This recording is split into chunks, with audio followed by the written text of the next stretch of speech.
Hello दोस्तों, आज के लेक्चर में हम पढ़ेंगे पठार के बारे में। कौन से पठार के बारे में पढ़ेंगे ये हम अभी देखते हैं।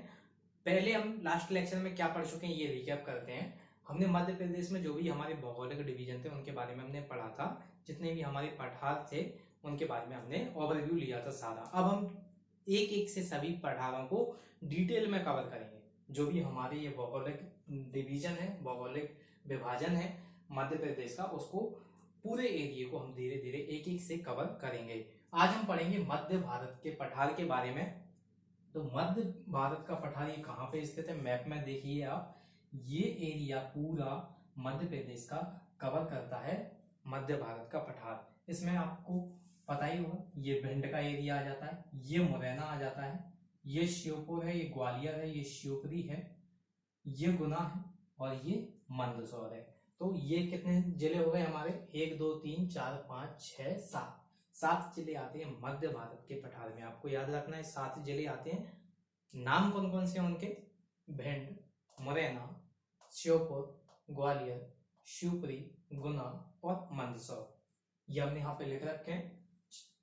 हमारे जिले कितने? भिंड, मुरैना, ग्वालियर, शिवपुरी, श्योपुर, गुना और मंदसौर। तो ये आपको याद रखने। ये स्थित कहाँ है? यहाँ पे आप देखेंगे, यहाँ पे आपको पता होगा ये मालवा है, यहाँ पे ये, और ये है हमारा मध्य भारत का पठार। तो ये मालवा के कौन से एरिया में आ गया? ये यहाँ पे मालवा की ये आया है उत्तर पूर्व में। उत्तर पूर्व में हमारा स्थित है कौन सा पठार? मध्य भारत का पठार। तो ये मालवा के उत्तर पूर्व में। क्षेत्र कितना है इस मध्य भारत के पठार का? क्षेत्र है 32,896 वर्ग किलोमीटर। 32,896 वर्ग किलोमीटर, जो कि है पूरे मध्य प्रदेश का जो एरिया है उसके कितने प्रतिशत भाग को ये कवर करता है? ये करता है 10.68%, यानी कि 10.68%। ये मध्य भारत पूरे ओवरऑल मध्य प्रदेश के इतने एरिया को ये कवर करता है। तो ये देखा हमने क्षेत्र। अब देखते हैं संयोजन। संयोजन मतलब किस रॉक ग्रुप से बना हुआ है। ये एरिया है वो कौन सी रॉक से बना हुआ है? तो ये बना हुआ है विंध्यन रॉक ग्रुप से। विंध्यन रॉक ग्रुप से ये बना हुआ है और दक्कन ट्रैप का भी इसमें योगदान है, और ये साउथ में है इधर। स्थलाकृति यानी कि टोपोग्राफी। टोपोग्राफी कैसी है यहाँ की?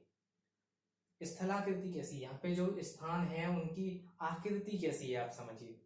तो किस प्रकार की? ये है मिश्रित, यानी कि कहीं प्लेन है, प्लेट्यू है, कहीं आपको मिलेंगे कि उबड़ खाबड़ जगह है। तो टोपोग्राफी कैसी है? मिश्रित है, मिश्रित स्थलाकृति है। ऊंचाई कितनी है इस पूरे पठार की? लगभग ऊंचाई कितनी है?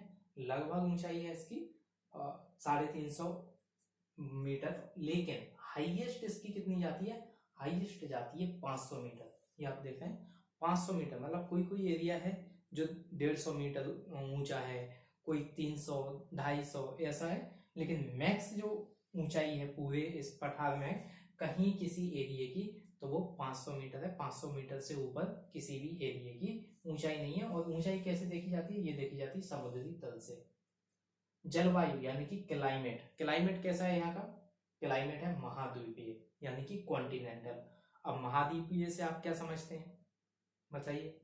महाद्वीपीय मतलब यहाँ पे गर्मी का मौसम होता है, सर्दी का मौसम होता है, और यहाँ पे कम बारिश होती है। जहां पे गर्मी, सर्दी और बारिश कम होती है उसे कहते हैं हम कॉन्टिनेंटल क्लाइमेट, यानी कि महाद्वीपीय जलवायु। अब जब हमारा कॉन्टिनेंटल टाइप हो गया, क्लाइमेट का टाइप हो गया हमारा कॉन्टिनेंटल, तो आप इसी से समझ सकते हैं कि फसलें कौन सी होंगी। जहाँ पे बारिश कम होती है वहां पे फसलें कौन सी होती हैं? बड़े अनाज वाली, मोटे अनाज वाली। तो यहाँ पे मोटे अनाज वाली ये फसलें होंगी। मोटे अनाज में फसलें कौन कौन सी आ जाती हैं? गेहूं, सरसों, ज्वार। तो ये सारी हमारी फसलें आ जाती हैं। अब ये जो हमारा मध्य भारत का पठार है इसमें दो बाउंड्री बनाते हैं। जो ये वेस्टर्न एरिया है यहाँ पे बाउंड्री बनाती है पहाड़ी। उन पहाड़ियों का नाम क्या है? उनका नाम है बूंदी और करावली, बूंदी और करावली की पहाड़ियां इसकी ये वेस्टर्न बाउंड्री बनाती हैं।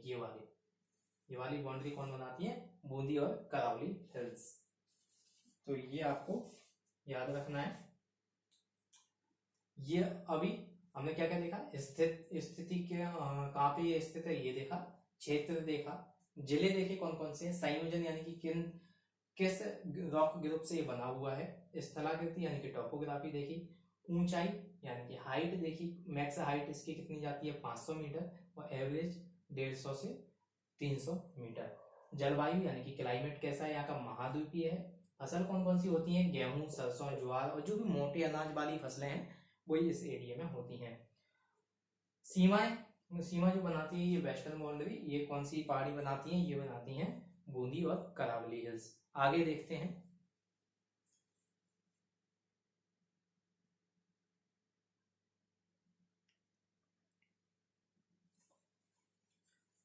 अब आगे देखते हैं इसमें नदियां कौन कौन सी बहती हैं, कौन कौन सी नदियों का प्रवाह होता है यहाँ से मध्य भारत के पठार में से। तो यहाँ से होता है 3 नदियों का।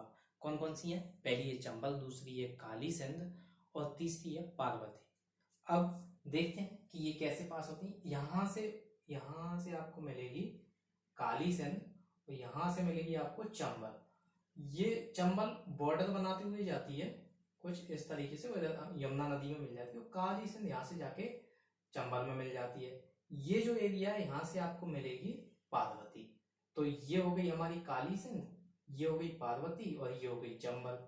तो 3 नदियां मध्य भारत के पठार से पास होती हैं, यहाँ से निकलती हैं। आप समझ गए होंगे मैप के जरिए कि कौन कौन सी नदी कहाँ से जाती है। चंबल, काली सिंध और पार्वती मध्य भारत के पठार से पास होती हैं।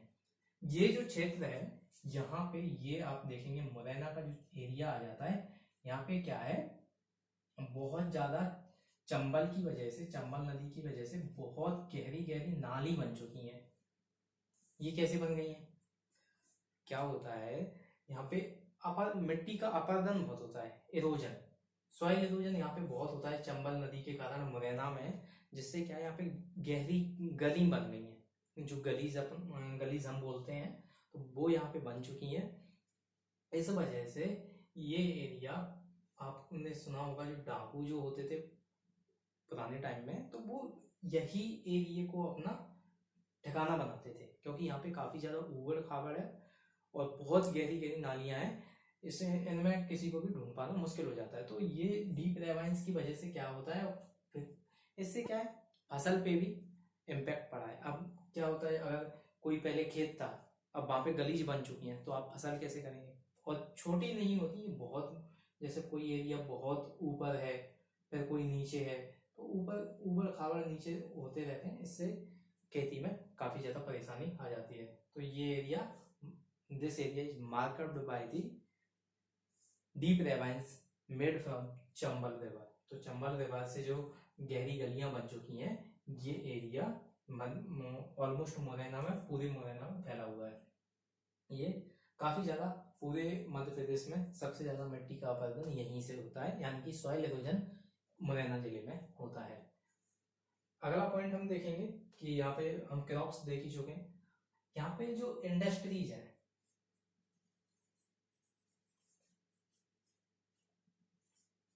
यहाँ पे इंडस्ट्रीज बहुत अच्छे तरीके से ग्रो कर रही हैं, फल फूल रही हैं यहाँ पे इंडस्ट्रीज, अच्छी ग्रोथ कर रही है। यहाँ पे डेवलपमेंट अच्छा हो रहा है इंडस्ट्रीज का।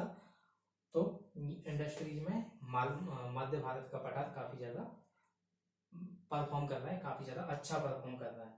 और अब हम देखेंगे कि हमने देखा कि शुष्क, जैसे हमने देखा था महाद्वीपीय अगर जलवायु है तो कौन कौन सी फसलें होंगी, ये हम देख ही चुके हैं। आगे देखेंगे कि यहाँ पे सिंचाई वाले जो क्षेत्र हैं उनके लिए डैम बनाए गए हैं, डैम निर्मित किए गए हैं, यानी कि बांध निर्मित किए गए हैं। इन बांधों से जो उन्हें सिंचाई के लिए पानी उपलब्ध होता है, इसकी काफी ज्यादा यूज होने लगा है। इस सिंचाई का, डैम से जो पानी निकाला जाता है उससे सिंचाई हो रही है और बहुत बेहतर तरीके से इन्हें डेवलप किया गया है। हालांकि यहाँ पे क्या है, जल निकासी की प्रॉब्लम काफी ज्यादा है इस एरिया में। जल निकासी समस्या काफी ज्यादा है। इससे क्या होता है, जलाकिरण होता है, सॉरी, जमाक्रांत की समस्या, जमाक्रांत की समस्या काफी ज्यादा यहाँ पे बढ़ चुकी है, क्योंकि जल निकासी यहाँ पे बेहतर तरीके से नहीं होती है। आगे हम देखेंगे कि आगे क्या है, ऐतिहासिक दृष्टि से ये एरिया क्यों इम्पोर्टेंट है। ऐतिहासिक दृष्टि से क्यों इम्पोर्टेंट है, क्योंकि आपने यहाँ ग्वालियर अगर आपने विजिट किया हो, ग्वालियर में आपको बहुत सारे टूरिज्म वाले प्लेस मिल जाएंगे, जैसे ग्वालियर का किला है, तानसेन का मकबरा है, यहाँ पे सास बहू का मंदिर भी है, सन टेम्पल है। सन टेम्पल कोणार्क जो टेम्पल है ओडिशा में, उससे वहाँ से ऑलमोस्ट आप देखेंगे मिलता जुलता ही है, तो यहाँ पे बहुत ग्वालियर में है। आप मुरैना में देखेंगे यहाँ पे 64 योगिनी मंदिर है। शिवपुरी में आप देखेंगे यहाँ पे सिंधिया जी की जो छतरी है वो है। यहाँ पे एक उद्यान भी है, कौन सा उद्यान है ये आप मुझे बताएंगे। तो ये सारी चीजें आपको यहाँ इसमें मिल जाएंगी। नरवर मिल जाएगा यहाँ पे आपको शिवपुरी जिले में। नरवर का किला बहुत इंपॉर्टेंट है। तो ये आपको ऐतिहासिक दृष्टि से इसलिए इम्पोर्टेंट है। और एक और बात, यहाँ पे तात्या टोपे जी का जो तात्या टोपे जी की जो स्मारक है वो यहाँ पे शिवपुरी में समाधि है इनकी शिवपुरी में, और झांसी की रानी की समाधि है ग्वालियर में। तो हम एक एक से देख लेते हैं ऐतिहासिक दृष्टि से क्यों इम्पोर्टेंट है। क्योंकि इसमें ग्वालियर का किला,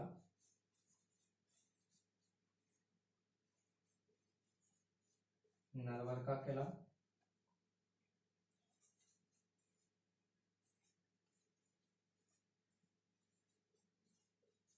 चौसठ योगिनी मंदिर,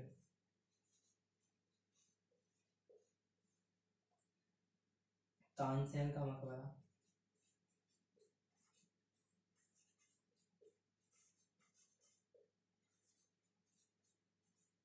शिवपुरी,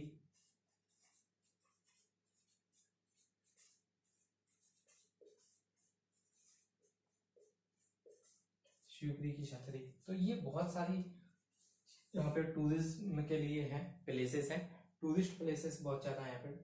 तो इसीलिए ऐतिहासिक दृष्टि से इम्पोर्टेंट है। और यहाँ पे क्या है, ये आप देखेंगे यहाँ पे शिवपुरी में क्या है, तात्या टोपे जी की समाधि है।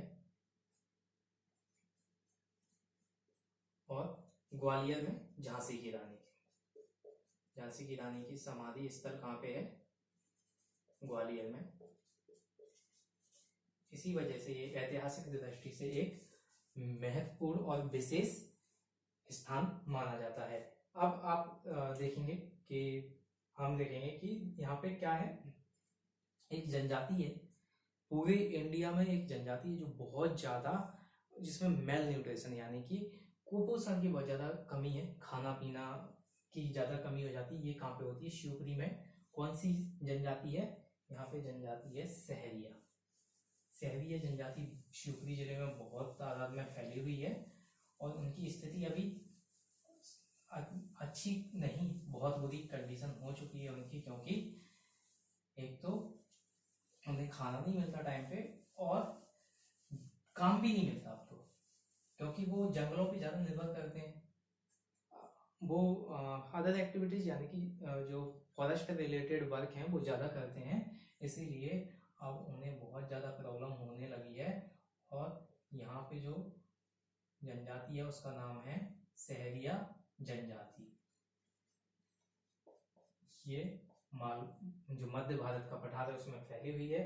और मध्य भारत के पठार में कौन सी एरिया में फैली हुई है, तो ये फैली हुई है इस एरिया में जो कि है शिवपुरी जिले में जनजाति जो है वो है सहारिया जनजाति। और इसका एक बार जिक्र भी हुआ था, आपने अगर न्यूज में पढ़ते हो तो आपने सुना होगा, सहरिया जनजाति का एक बार आर्टिकल आया था द हिंदू में, उसमें बताया गया था कि इनकी कंडीशन बहुत ज़्यादा बुरी है। क्यों है, क्योंकि ऑलमोस्ट फॉरेस्ट में अब मनाही कर दिया, रेस्ट्रिक्शन कर दिए, अब उतना नहीं जाने देते। उतना काम नहीं हो पाता उनका, जिससे कि वो अपनी रोजी रोटी कर पाए, वो अपनी लाइफ को बैलेंस कर पाए। इससे उन्हें खाने की प्रॉब्लम होती है और जो भी उनके वर्क हैं वो सब कुछ रुक गए हैं। तो यहाँ पे इसकी मेल न्यूट्रिशन में बहुत ज़्यादा कमी थी, इसीलिए इसका आर्टिकल आया था द हिंदू में। आपको याद रखनी होती है सारी चीज़ें, करंट अफेयर से भी आपको जोड़ के चलना होता है। तो मध्य भारत के पठार में हमने सब कुछ कवर कर लिया है। अगर कुछ आपको कंफ्यूजन होता है या डाउट होता है इसमें, तो आप कमेंट बॉक्स में बता सकते हैं। आशा करते हैं कि आपको वीडियो पसंद आई होगी, जो भी हमने चीज़ें पढ़ी हैं वो आपको समझ में आई होंगी, और आप इसका रिवीजन करते रहें टाइम टू टाइम, जिससे कि आपको ये बेहतर तरीके से याद हो। सो अगर आपको वीडियो पसंद आई हो तो थैंक यू।